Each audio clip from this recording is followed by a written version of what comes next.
Aquí estamos por tu bienestar. Aquí estamos para hacerlo todo por ti. Tu salud es la razón que nos hace vibrar. No hay esfuerzo que por ti no podamos cumplir. San Vicente Fundación. Hoy les voy a hablar de encefalopatía hepática. Bueno, la idea es que la encefalopatía hepática en este momento se define como una disfunción cerebral secundaria, bien sea a una insuficiencia hepática o a un chumpo ortosistémico.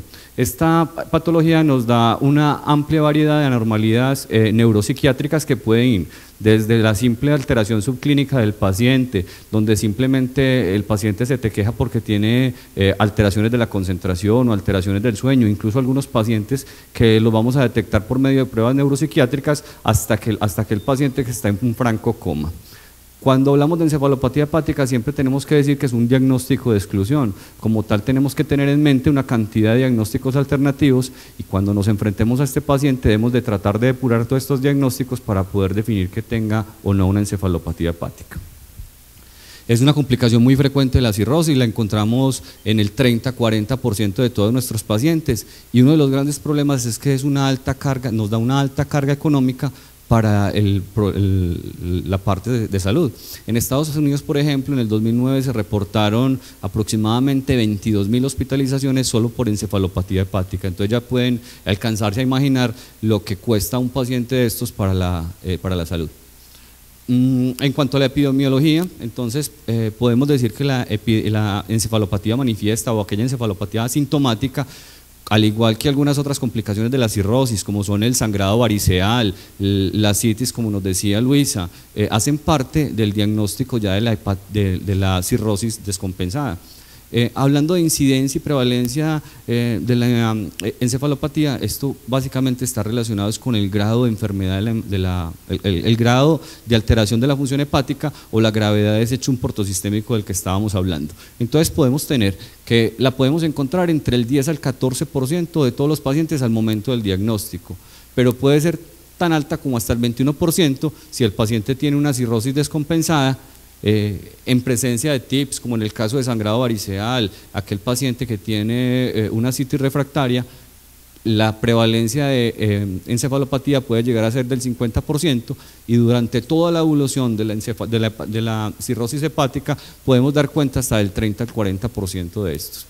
Hay otro grupo más pequeño o otro grupo diferente de pacientes que tienen una encefalopatía mínima o una encefalopatía encubierta. Ahorita decíamos que son pacientes de más difícil diagnóstico. Esos pacientes pueden estar dándonos cuenta entre un 20 a un 80% de todos los casos de encefalopatía. Pero el problema no es solamente las complicaciones que le pueden dar al paciente, esa alteración funcional en su calidad de vida, la complicación que le puedan dar al sistema de salud con esa carga tan alta a nivel económico, sino que también tenemos que hablar de la supervivencia que tienen estos pacientes. Cuando se comparan pacientes que tienen encefalopatía hepática con aquellos que no tienen, y es más, cuando aquellos pacientes que tienen encefalopatía hepática los dividimos en dos grupos, encefalopatía grado 1 y 2 y encefalopatía grado 3 y grado 4, podemos definir cuál es la mortalidad en estos grupos. Entonces tenemos que, independientemente de que el paciente tenga, independientemente de la gravedad del MEL, en esta línea tenemos el MEL de los pacientes, independientemente de cuán severo sea ese MEL, aquel paciente que tiene encefalopatía grado 3 y grado 4 va a tener una mayor mortalidad a 90 días en lista de espera. Pero cuando miramos esos pacientes y definimos cuál es el MEL de ellos, o sea, cuál es la severidad de la enfermedad hepática, mientras más alto sea el MEL, también aquellos pacientes que tienen una encefalopatía grado 3 y grado 4 tienen mucha más mortalidad que aquellos pacientes que tienen encefalopatía grado 1, grado 2 o que no tienen encefalopatía. Para el primer grupo que no tiene encefalopatía, la mortalidad de 90 días en lista de espera puede ser aproximadamente del 55%. Para aquellos pacientes que tienen encefalopatía grado 1 o grado 2, la mortalidad puede ser la sobrevida, puede ser tan baja como del 38%, y para aquellos pacientes que tienen encefalopatía grado 3 y grado 4, la sobrevida de 90 días en lista de espera puede llegar a ser tan solo del 25 al 28%. ¿Cuál es como el mecanismo fisiopatológico de la encefalopatía? Entonces, tenemos que cuando las proteínas llegan las proteínas de la alimentación llegan al intestino, entonces vamos a tener dos mecanismos. El primero es que hay algunas enzimas a nivel del tracto gastrointestinal que se van a encargar de desdoblar esas proteínas. También hay algunas bacterias colónicas que también las van a desdoblar. Eso nos va a dar producción de amonio a nivel intestinal. Ese amonio se va a ir hacia la circulación portal. En el paciente que es sano, que no tiene hepatopatía activa, ese amonio en la circulación portal va a entrar al hígado, a nivel del hepatocito va a entrar en el ciclo de la urea y posteriormente se va a eliminar a través de los riñones. Pero ¿qué pasa en el paciente que tiene hepatopatía? Entonces tenemos dos caminos. Vamos a hablar primero del paciente que tiene hepatopatía crónica, que es el paciente que ya tiene una cirrosis establecida.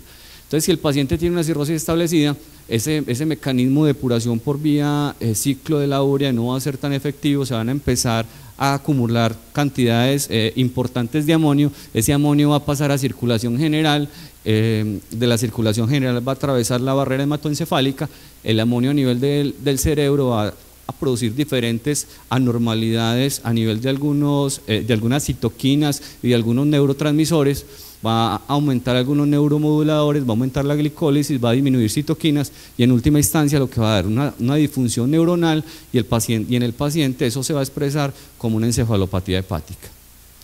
En aquel otro grupo de pacientes, en el paciente que tiene una hepatopatía aguda, es decir, aquel paciente que tiene una falla hepática aguda, es mucho más ruidosa la presentación de esta hiperamonemia. El paciente con hiperamonemia entonces va a cruzar la barrera hematoencefálica. Ese amonio a nivel del sistema nervioso central va a interactuar con la glutamina sintetasa, va a aumentar la cantidad de lactato y la cantidad de glutamina a nivel del sistema nervioso central. Eso va a actuar a nivel de la neurona como un osmolito, es decir, va a hacer que tengamos una concentración osmolar mucho más alta a nivel neuronal que en el espacio extraneuronal. El líquido va a empezar a atravesar hacia la neurona y nos va a crear un edema cerebral que es en última instancia por lo que muchos de nuestros pacientes que están esperando un trasplante en una falla hepática aguda se mueren y salen de lista de espera. En cuanto a la presentación clínica, entonces la presentación clínica es variada. Podemos hablar de que podemos tener pacientes completamente normales, algunos pacientes con encefalopatía mínima y encefalopatía de grado 1 que son los más difíciles de diagnosticar. Este grupo de pacientes solamente lo vamos a poder diagnosticar por algunas pruebas psicométricas, por alteración de la memoria, por alteración en la capacidad visoespacial o algunos estudios electrofisiológicos, y otro grupo de pacientes que van a tener una encefalopatía que ya es manifiesta, de las que me voy a tener enseguida a explicarlas más a fondo. La asterixis o temblor aleteante, como muchos lo conocen, realmente no es un temblor. Se define la asterixis más como un mioclono, donde lo que sucede es que hay una pérdida del tono muscular, entonces el paciente trata de recuperar el tono muscular. Uno puede tener asterixis en múltiples niveles, no solamente en las manos. Uno puede encontrar asterixis en los pacientes en los antebrazos, puede encontrar asterixis en los párpados, en la lengua, incluso en los miembros inferiores.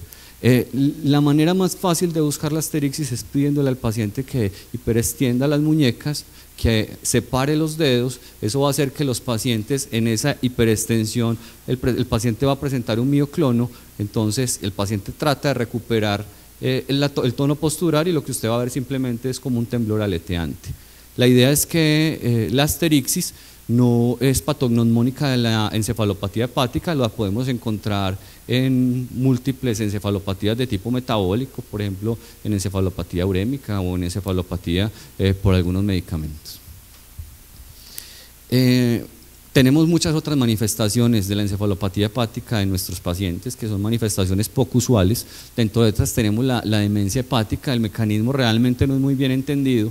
Se encuentran aquellos pacientes que tienen una encefalopatía hepática crónica, son pacientes que fluctúan en los síntomas, que tienen principalmente alteraciones en la atención, se pueden presentar con disartria y con apraxia y que son realmente muy raramente encontradas. En algunas series de pacientes, incluso casualmente estos pacientes resuelven más cuando se les implanta un TIPS. Acuérdense que ahorita decíamos que con el TIPS la encefalopatía empeora. En este grupo de demencia, aparentemente esa demencia se puede resolver con la implantación del TIPS. Tenemos también el parkinsonismo hepático, también la patogénesis no es muy bien conocida, se define también en pacientes que tienen encefalopatías crónicas, lo que nos recuerda básicamente es una enfermedad de Parkinson, excepto pues porque el compromiso de esa presentación es más simétrico, y la otra manifestación es la mielopatía hepática, también mecanismo poco entendido. Lo que encontramos en este grupo de pacientes usualmente son anormalidades motoras que exceden más el deterioro mental, es característicamente progresivo, va acompañada de una paraparesia espástica y una hiperreflexia, sobre todo en extensores plantares. ¿Cómo vamos a clasificar la encefalopatía? Entonces, siempre que tengamos un paciente con encefalopatía, debemos pensar en clasificarlo, pero para lograr esa clasificación tenemos que tener en cuenta 4 grandes factores. ¿Cuáles son esos? Entonces son la enfermedad de base, la severidad de las manifestaciones, el curso clínico y los factores precipitantes. Con eso logramos clasificar adecuadamente en nuestros pacientes. Entonces empecemos. Enfermedad de base. Con la enfermedad de base lo podemos clasificar en A, B y C. A, si la encefalopatía está asociada a una falla hepática aguda; B, si está asociada a la presencia de un portosistémico; o C, si la encefalopatía por el contrario es asociada a una enfermedad hepática crónica tipo cirrosis. Con la severidad de las manifestaciones, entonces aquí podemos clasificarla en encefalopatía mínima, encefalopatía grado 1, que estas dos las conocemos como encubiertas, y encefalopatía grado 2, grado 3 y grado 4, que son las encefalopatías manifiestas. Según el curso clínico, entonces episódica es el paciente que tiene episodios muy ocasionales, 1 cada año, máximo 2 veces al año. Recurrente son aquellos que tienen episodios que son mucho más frecuentes, que recurren a intervalos menores de 6 meses, y persistente es el paciente que uno generalmente en la consulta lo encuentra con algún grado de encefalopatía, pese a que tiene todo el manejo instaurado, y que pese a que tiene un grado de encefalopatía basal, ese paciente también presenta periódicamente recaídas que lo llevan a consultar e incluso hospitalizaciones. Y de acuerdo a los factores precipitantes tenemos aquella encefalopatía espontánea, o sea, usted llega y le busca todas las causas y el paciente no tiene causa de por qué se desarrolló esa encefalopatía, y encefalopatía precipitada, donde encontramos una causa subyacente clara. Entonces, ahorita habíamos hablado de las manifestaciones, entonces según las manifestaciones lo vamos a clasificar con los criterios de Westhaven. Entonces podemos decir que el paciente no está afectado si no tiene encefalopatía, si tiene una encefalopatía mínima o grado 1, que ya habíamos hablado que era la encefalopatía encubierta. Entonces en la mínima solamente lo vamos a poder diagnosticar porque tiene alteraciones en las pruebas psicométricas o algunos test neuropsicológicos. Esos pacientes básicamente no vamos a encontrar hallazgos clínicos reproducibles y va a ser muy difícil de llegar a ese diagnóstico.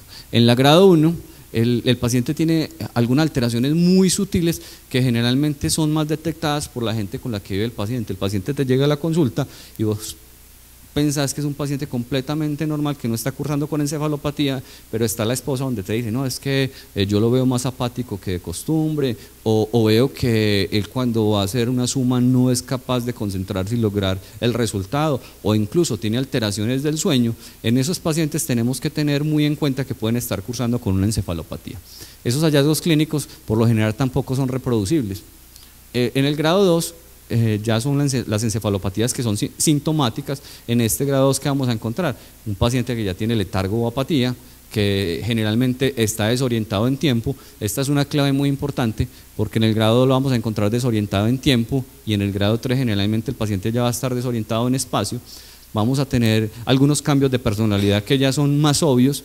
Va a tener comportamientos inadecuados. La familia dice que el paciente empieza a buscar cosas donde realmente no están, o que lleva los platos y los deja en el baño. Son comportamientos que no son del todo normales, y los hallazgos clínicos, aunque son variables, uno generalmente puede reproducirlos. Al examen físico, característicamente uno a partir de la encefalopatía grado 2 encuentra la asterixis y la puede reproducir en los pacientes. Ya en la grado 3 vamos a encontrar un paciente que lo vemos somnoliento, un poco ahí como semiestuporoso, confuso, con alguna respuesta a estímulo, está mucho más desorientado, pero a diferencia del otro que decíamos que estaba desorientado en tiempo, aquí usualmente está más desorientado en espacio. Y en el grado 4 es el paciente que ya está en coma, en ese paciente, como ya está en coma, vamos a perder casi todos los reflejos y no vamos a poder reproducir la asterixis.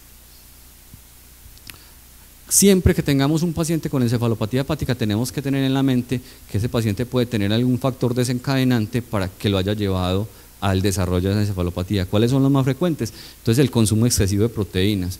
En este momento, o hasta hace algunos años, siempre que uno iba a una charla de encefalopatía, de paciente con cirrosis, siempre le decían a uno, no, a los pacientes con cirrosis hay que restringirle proteínas. Eso realmente no es así. O sea, si nosotros le restringimos proteínas a nuestros pacientes, que son pacientes ya de por sí desnutridos, estos pacientes van a empeorar la desnutrición. Entonces, la idea no es restringir las proteínas, sino que los pacientes tengan una dieta normoproteica. Tal vez restringir un poquitico la carne roja, que el paciente tenga 2 o 3 veces por semana el consumo de carne roja, el resto del tiempo pollo o pescado. Otro factor desencadenante frecuente es el estreñimiento, alteraciones hidroelectrolíticas, sobre todo hiponatremias, hipocalcemias.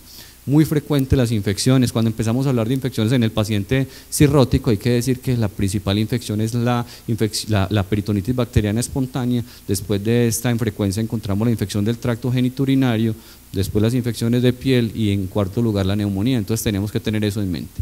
Sedantes, o sea, es muy frecuente que cuando el paciente esté hospitalizado, va a la consulta, no puede dormir, tiene depresión, tiene ansiedad, entonces está en una benzodiazepina, morfina, no sé. Eso lo que hace es que el paciente pueda desencadenar más encefalopatía. O sea, si el paciente tiene dolor, el paciente no debería recibir ni morfina ni tramadol. Para nosotros los hepatólogos, de los medicamentos más seguros, y quiero que esa sea como una de las perlitas de la charla, es el acetaminofén. Todo el mundo le tiene miedo al acetaminofén en los pacientes cirróticos, pero es el medicamento tal vez más seguro en unas dosis adecuadas. 500 miligramos 4 veces por día, a la mayoría de los pacientes no le van a hacer nada. Todos nuestros pacientes con dolor, la idea es manejarlos con un ciclos cortos de acetaminofén. Otro desencadenante también frecuente es la diarrea, no solamente por el proceso infeccioso que tiene, la diarrea puede llevar a deshidratación y alteraciones hidroelectrolíticas y a disfunción renal. La trombosis portal, todo paciente que ingrese con una encefalopatía de reciente diagnóstico debe tener un Doppler portal. El solo hecho de que que el paciente presente una trombosis lo va a llevar a que aumente la hipertensión portal, aumente el flujo, el amonio no llegue adecuadamente al hígado, no se depure en el ciclo de la urea y termine haciendo una encefalopatía. Falla renal, diuréticos también, sangrado gastrointestinal, alcalosis y vómito. ¿Cuáles son los diagnósticos diferenciales?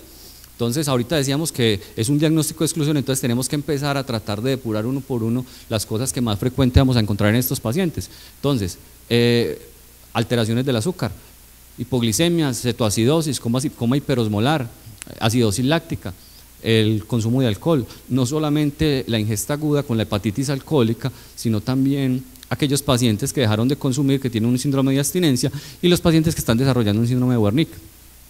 Los medicamentos, ya habíamos hablado, benzodiazepinas, morfinas, neurolépticos, neuroinfecciones, alteraciones electrolíticas, epilepsia no convulsiva, desórdenes psiquiátricos, sangrado del sistema nervioso central, SB, algunas alteraciones pues, tipo estrés agudo, como la falla orgánica y la sepsis.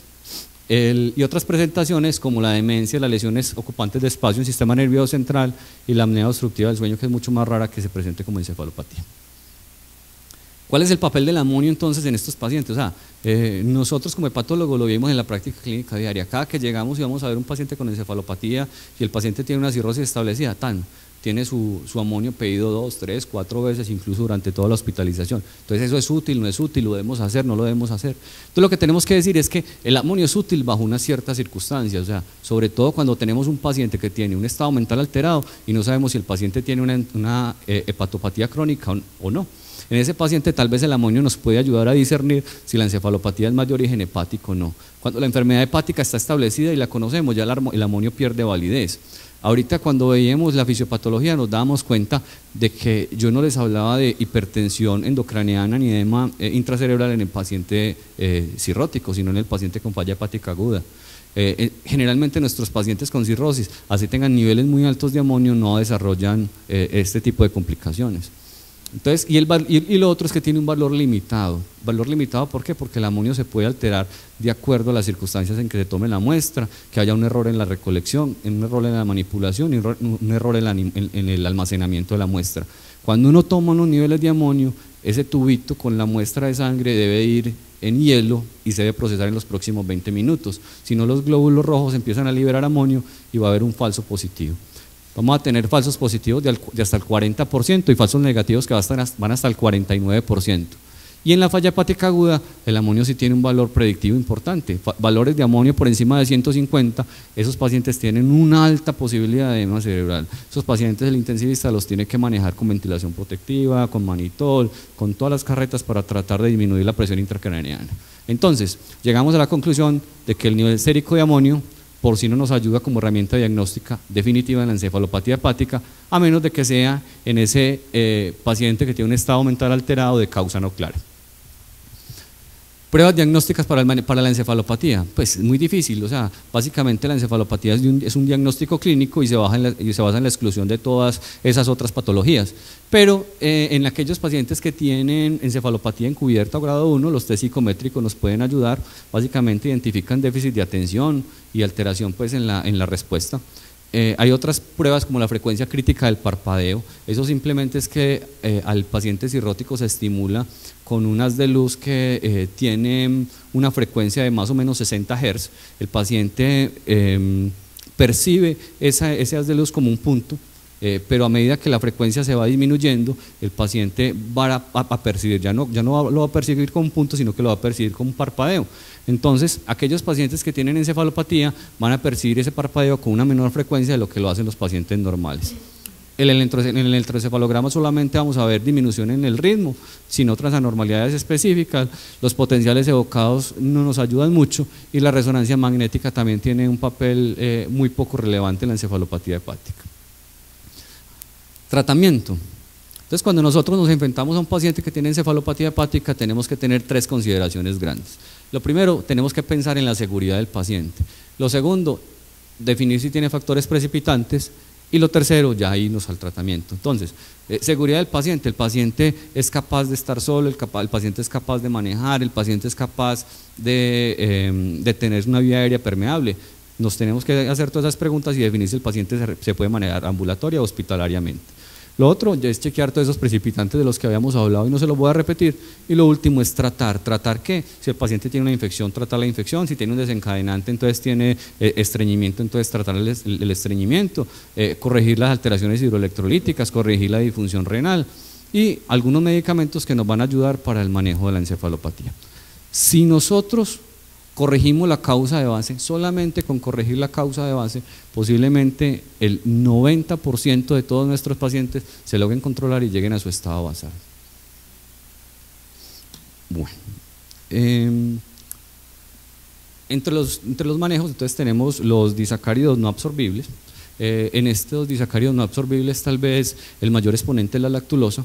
Es el primer escalafón en el tratamiento de nuestros pacientes, entonces tiene diferentes mecanismos de acción. El primer mecanismo de acción es su acción laxante, entonces simplemente lo que hace con la acción laxante es barrer el amonio, pero entonces, bueno, entonces pongamos bisacodilo. No, la idea es que fuera de ese mecanismo de acción que tiene, entonces tiene otros 2 mecanismos que son muy importantes. El otro es que nos va a cambiar el pH endoluminal y nos va a alterar las bacterias colónicas. Con esos 2 cambios, entonces las bacterias del colon, ahorita decíamos en la fisiopatología que había algunas que se encargaban de desdoblar el amonio y el cambio en el pH, eso nos va a favorecer que disminuyan la concentración de amoníaco por la producción a nivel de las bacterias y por la producción que se hace a nivel del colon con el cambio en el pH.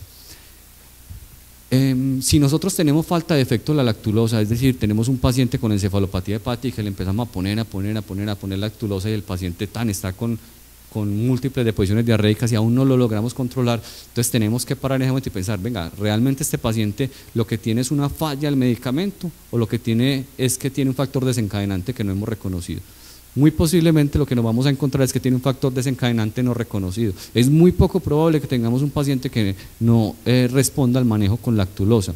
¿Cómo se utiliza la lactulosa? Las guías dicen que uno debería iniciar con 10 gramos cada 12 horas, eso es más o menos un sobre cada 12 horas y lo vamos a empezar a titular buscando que el paciente tenga entre 3 a 4 deposiciones blandas al día. Esa es la meta en todos los pacientes, 3 a 4 deposiciones. Y la idea es que nosotros nos tenemos que empoderar del paciente y nos tenemos que convertir en educadores del paciente y de su familia. O sea, venga señora, usted que vive con su esposo y él tiene encefalopatía, usted es la que le va a manejar la lactulosa en la casa. Si hoy son las 2 de la tarde, lleva 2 sobres de lactulosa y solamente ha hecho una deposición, venga, póngale otro sobrecito. La idea es que no lo deje hacer encefalopatía. Son las 2 de la tarde y ya lleva 4 deposiciones, no le dé el sobre de la noche. Mantengámoslos con 3 a 4 deposiciones, tratemos de manejar adecuadamente la dosificación. La lactulosa también tiene efectos adversos, pues todos sabemos que es un laxante, con la acción laxante va a producir diarrea, secundario a esto deshidratación, puede producir trastornos electrolíticos, disfunción renal y alteraciones a nivel del perineo, sobre todo por irritación por el múltiple número de posiciones. Pero pese a que la lactulosa la utilizamos para encefalopatía, nos puede desencadenar encefalopatía por esos efectos adversos de los que estábamos hablando. Entonces pensar en lactulosa como un tratamiento preemptivo en los pacientes que tienen cirrosis hepática, es decir, el paciente nunca ha desarrollado encefalopatía, entonces venga, démosle lactulosa para evitar que vaya a desarrollar una encefalopatía. Hay un estudio, primero hay que aclarar que eso en la literatura o en las guías no está soportado, en ninguna parte dice que uno le debería dar tratamiento preemptivo a estos pacientes, pero hay un estudio muy bonito que se publicó en el 2012 en el Journal de Gastroenterology y Hepatology, que cogieron a 2 grupos de pacientes y pacientes que nunca habían desarrollado encefalopatía hepática pero que eran cirróticos, y empezaron a darles a un grupo lactulosa y al otro grupo le dieron placebo y lo siguieron en el tiempo durante 12 meses. Aquel grupo que recibió placebo o no recibió lactulosa, la probabilidad de desarrollo de encefalopatía a 12 meses era de casi el 30%.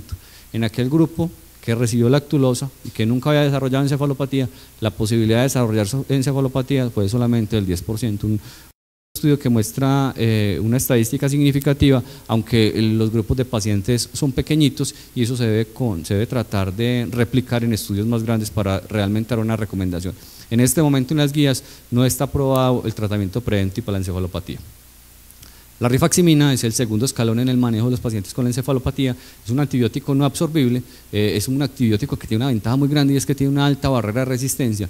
No tenemos reportes de que haya aumento en la tasa de infecciones o de resistencia bacteriana en los pacientes que reciben rifaximina, incluso ni se aumenta tampoco la tasa de infecciones por Clostridium.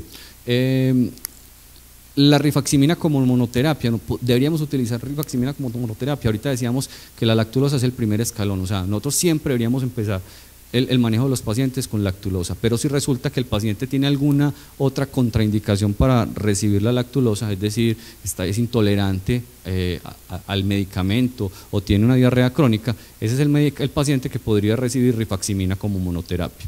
Este es el estudio clásico de rifaximina, fue publicado en New England Journal en el 2010. Lo que nos dicen aquí es que aquellos pacientes que recibieron rifaximina contra el placebo, se buscaba el desarrollo de un segundo episodio de encefalopatía, o sea, tuvieron su primer episodio de encefalopatía, le dieron rifaximina, esos pacientes, entonces el grupo placebo, el tiempo que se demoraron la posibilidad de que el paciente desarrollara encefalopatía en el grupo placebo era 2 veces superior al que desarrolla la encefalopatía en el grupo con rifaximina. Casi el 80% de los pacientes con rifaximina no desarrollaron un segundo episodio de encefalopatía al cabo de 168 días, mientras que en el grupo de placebo aproximadamente el 50% de los pacientes la presentaron. ¿Y qué pasó con la hospitalización? El grupo de pacientes con rifaximina tuvieron menos tasas de hospitalización que el grupo de pacientes con placebo. Hay otro medicamento que es la L-ornitina L-aspartato. Este medicamento es básicamente un aminoácido. Lo que hace el aminoácido es como servir o aumentar los niveles para que ese ciclo de la urea se pueda dar con una mayor eficiencia y en última instancia el amonio se pueda excretar a nivel urinario. Este es el estudio clásico con el que se aprobó el uso de la LOLA o la L-ornitina L-aspartato en las guías, tanto en las americanas como en las europeas. Es un estudio muy viejo, un estudio de 1997, en el cual lo que hicieron fue darle tratamiento venoso a los pacientes con encefalopatía, les midieron los niveles de amonio y se dieron cuenta que los niveles de amonio postprandiales eran mucho más bajos en los pacientes que tenían el tratamiento con L-ornitina y L-aspartato que en aquellos pacientes que recibían placebo. También les hicieron las pruebas de críticas del parpadeo, que estoy viendo ahí más de uno ya también como parpadeando. La idea es que ese grupo de pacientes tenía también una frecuencia crítica del parpadeo que era mucho mayor, o sea, era menos probabilidad que tuvieran encefalopatía que aquellos pacientes con lactulosa. Entonces, ¿qué dicen las guías? Que uno puede utilizar la LOLA como una alternativa en el paciente que no responde a los tratamientos convencionales. Las guías están en este momento o aprueban el uso de la L-ornitina y el aspartato vía venosa, pero realmente las guías todavía no nos dicen nada de la LOLA oral. Y en prevención de la encefalopatía, ¿qué tenemos? O sea, listo, el paciente ya hizo su primer episodio de encefalopatía, le dimos rifaximina para el tratamiento o le dimos lactulosa. Entonces, ¿qué sigue? La gran mayoría de estos pacientes, si nosotros no le damos tratamiento, van a presentar un episodio subsiguiente. Entonces, estos pacientes deberían recibir profilaxis en el manejo. Este es un estudio donde tratan de buscar cuáles pacientes que habían tenido su primer episodio de encefalopatía desarrollaron un episodio siguiente, y esos pacientes se dividieron en dos grupos, placebo y lactulosa. Aquellos pacientes que estaban en el grupo placebo tenían una probabilidad de desarrollar encefalopatía que era más o menos del 20%, mientras que aquellos pacientes que estaban en el grupo placebo, la posibilidad de encefalopatía era más o menos del 40-45%. El HR de este estudio era de más o menos 2.41, entonces con una P que era estadísticamente significativa. Las guías lo que dicen es que, aunque no hay estudios en este momento prospectivos, RCT, bien llevados, uno debería mantener los pacientes con lactulosa y rifaximina en profilaxis secundaria para evitar que hagan un episodio nuevo de encefalopatía.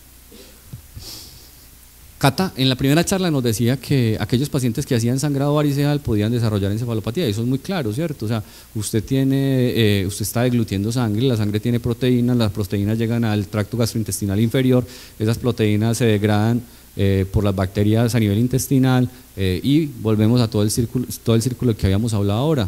Se produce amonio para el sistema nervioso central y el paciente termina con encefalopatía. Entonces, una cosa que podríamos tener en mente es darle lactulosa a los pacientes que tienen un episodio de sangrado variceal.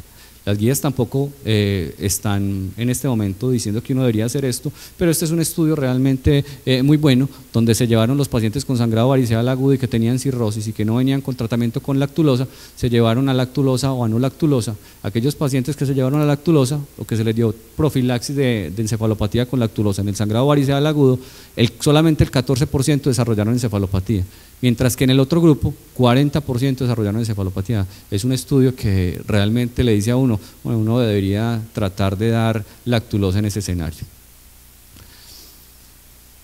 ¿Qué pasa con el trasplante? O sea, la encefalopatía también marca pronóstico. Si usted tiene un paciente que tiene una encefalopatía recurrente y no es capaz de controlarlo, ese paciente tiene una mortalidad que es mucho más alta, ese paciente requiere trasplante. Las guías americanas lo que dicen es que todos esos pacientes que tienen encefalopatía deberían ser valorados por un grupo de trasplante hepático.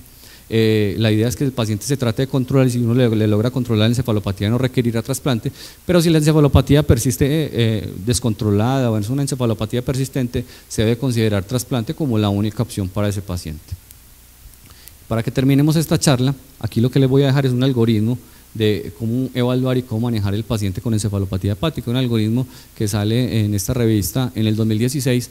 Ellos nos dicen que nosotros debemos valorar los pacientes cirróticos. Si el paciente no tiene síntomas, entonces uno puede tener dos opciones, bueno, simplemente sígalo en el tiempo o hágale estudios buscándole que el paciente tenga una encefalopatía mínima. Si el paciente tiene una encefalopatía mínima, ese paciente usted lo tiene que seguir más estrechamente porque tiene mayor riesgo de que desencadene una encefalopatía manifiesta, y además ese paciente, acuerde que tiene algunas alteraciones que son muy imperceptibles, pero que si es un paciente que conduce o tiene una profesión de riesgo puede tener unas complicaciones más altas. Si el paciente tiene alteraciones cognitivas, entonces lo que usted tiene que definir es que si el paciente tiene o no tiene una encefalopatía, ¿cierto? Si el paciente tiene un diagnóstico alterno a la encefalopatía hepática, bueno, listo, entonces venga, hay que tratar ese diagnóstico alterno, o sea, el paciente está haciendo hipoglicemias, o el paciente tiene una alteración, una masa en el sistema nervioso central, no sé, cualquiera de estas cosas hay que tratar el diagnóstico. Si usted tiene un paciente que tiene alteración cognitiva y lo que tiene ya es una encefalopatía hepática, entonces usted lo que tiene que ir a buscar es los desencadenantes y definir si el paciente tiene una encefalopatía grado 1, grado 2 o es grado 3, grado 4. Algunos dicen que una encefalopatía grado 1, grado 2 uno podría arrancar solamente con lactulosa. Si el paciente tiene una encefalopatía más severa, en algunos textos, algunos estudios, lo que le dicen a uno es que arranque de una vez con lactulosa y rifaximina porque va a ser más fácil de que lo controle, y en última instancia el paciente va a terminar con los 2 medicamentos para profilaxis. En esa encefalopatía grado 1, entonces listo, empiece con lactulosa, empiece con lactulosa, los cambios en el estilo de vida, búsquele el desencadenante. Si el paciente mejora, pues listo, páselo a tratamiento secundario, profilaxis secundario, lactulosa rifaximina. Si el paciente no mejora, entonces listo, solamente se adiciona rifaximina. Si el paciente tiene una encefalopatía grado 3, grado 4, entonces iniciar la combinación lactulosa rifaximina. Si el paciente mejora, entonces continúe profilaxis secundaria, y si el paciente no mejora, hay que definir realmente que el paciente tiene una causa que no la hemos encontrado y que tenemos que tratar de buscar para poder definir por qué el paciente realmente no mejora el tratamiento. Y con eso termino la charla. Nos especializamos en pensar en ti, tu salud es nuestra razón de existir. Lo hacemos todo por ti. San Vicente Fundación.